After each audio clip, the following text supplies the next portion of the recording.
Off the northeastern coast of mainland Palawan lies the Calamian group of islands, which are comprised of 4 large mountainous forested islands: Busuanga, Calawit, Culion, Coron, and about 95 smaller ones.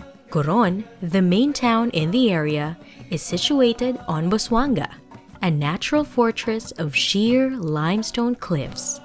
In Coron, glance out of the tiny window of your aircraft and you'll be blown away. Below, you will see an expanse of vivid greens against softer-hued fields, hills, trees, and rocks. Blessed with a variety of natural wonders and scenic spots, both inland and underwater, a visitor will be surprised with what this little island has to offer. Coron, hindi siya Coron. Ang talagang Coron yung Coron Island. Ngayon yung Coron na yan, part ng Busuanga yan. Yung mga tao dyan nag-originate sa Culion. Yung panahon ng mga Kastila, sila nakatira. Ngayon nung natalo na yung Kastila ng Amerikano, yung mga tao dyan sa loob sa Culion, dinala nila sa Coron Island. Ngayon yung mga tao sa Coron Island, dahil walang hanap buhay dyan, bumabalik sa Culion. Para matapos na yan, ginawa ng Amerikano, nilagyan nila ng mga lepers. Ngayon yung tao, takot sila sa lepers, bumalik na sila sa Coron Island. Kaso wala kang hanap buhay dito. Kaya dito sila napunta sa Busuanga, na ngayon tinatawag na rin na Coron. It came from a native term meaning pot. Nachichirok ang kurong, which means nasusunog na raw yung palayok. If we look at it from a Christian's perspective, yung mga Muslim raiders, para silang mga pirates, para silang mga bandits, but they are not. If we look at the things from the Muslim perspective, they're just trying to regain what was rightfully once theirs. Yung territory nila na na-lost nila, they were trying to regain those lands. It was a showdown with Spain. Doon unang narinig yan ang salitang kurong. Ang tunay na natives dito, mga Tagbanwa. Ngayon, yung mga Tagbanwa nakatira yan sa tabi ng dagat. Ang hanap buhay nila, either fishing or kukuha sila ng bird's nest. Yung ibang Tagbanwa na ayaw sa dagat, kumuha ng bird's nest, nag-farmer. Tawag sa kanila ngayon, Kalamyan. Kaya magkaiba dialect niyan. Tagbanwa, Tinagbanwa, Kalamyanis, Kuyunin.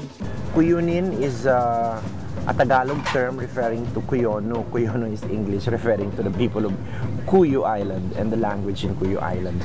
Tourism in Coron is well developed, with sleek, environmentally sensitive resorts competing for the higher end of the market and well-organized operators offering diving and kayak tours. We are very blessed to have natural resources and destinations here in our humble town, Coron, Palawan. So I think ito po yung mga advantages namin over other places because natural po yung lahat namin dito, itong mga pinupuntahan ng mga turista. Ang sikreto po siguro ng Coron kung bakit napaka-successful ng aming tourism industry is that maganda po ang relationship ng local government and the private sector. Kung kaya't ang aming pong mga projects and plans ay maayos po namin na isasagawa at na-implement. Masyado po kaming nagugulat sa paglaki ng aming tourist arrival. So, Coron sa ngayon po ay nangangailangan po ng maraming trainings para sa dumadami naming turistas. Marami pong problema ang kaakibat ng turismo. At present, meron po kaming power shortage. Sa waste management naman po dahil dumadami po ang mga turista, napakarami po ding dala nilang kalat at iiwan ng mga kalat. Ang mga taga-Coron po ay parang engaged sa tourism industry. Ang nakakatuwa po, lahat po kami nagiging concern na sa paligid namin dahil alam po namin na ito na po yung bread and butter namin sa panahon ngayon. Nakakatawa nga po dyan yung mga fishermen namin dati. Naging tourist guide na po sila, naging tour boat operator na sila. Intensify din naman po yung mga pagpapatupad ng mga batas namin patungkol po sa pangangalaga ng kalikasan at ng karagatan. Enchantingly, the island remains natural, with no permanent structures usually associated with popular tourist destinations in the country. But more than its wonderful natural features, Coron Island is also an important cultural site in the Philippines because it is the ancestral domain of the Tagbanwa, one of the indigenous tribes in Palawan. In fact, this is precisely the reason why the island remains free from commercial establishments, such as privately owned beach resorts, since the Tagbanwas are the sole owner of the whole island, including its surrounding coastal waters, by virtue of a certificate of ancestral domain title awarded to the tribe by the National Council of Indigenous People. Yung Coron Island ay na-applyan namin sa tawag na ancestral domain title. Ay naigawad sa amin noong 2004, kaya may titulo kasama na ang dagat. Sa aming mga ninuno, ang lawa ay sagrado. Hindi basta-basta puntahan kung walang basbas ang aming mga magulang. Kasi yung kanilang belief doon sa mga lawa ay pininirhan ng masasamang espiritu.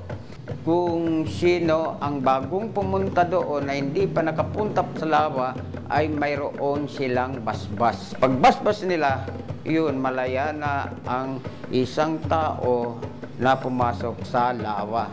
Yung mga turista na dumarating, dadalang lumi, ay hindi namin pinapahintulutan.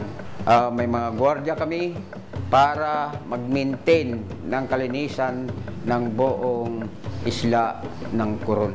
Napagaganda ang aming ugnayan sa mga turista. Meron kaming mga pinapatupad na mga alituntunin.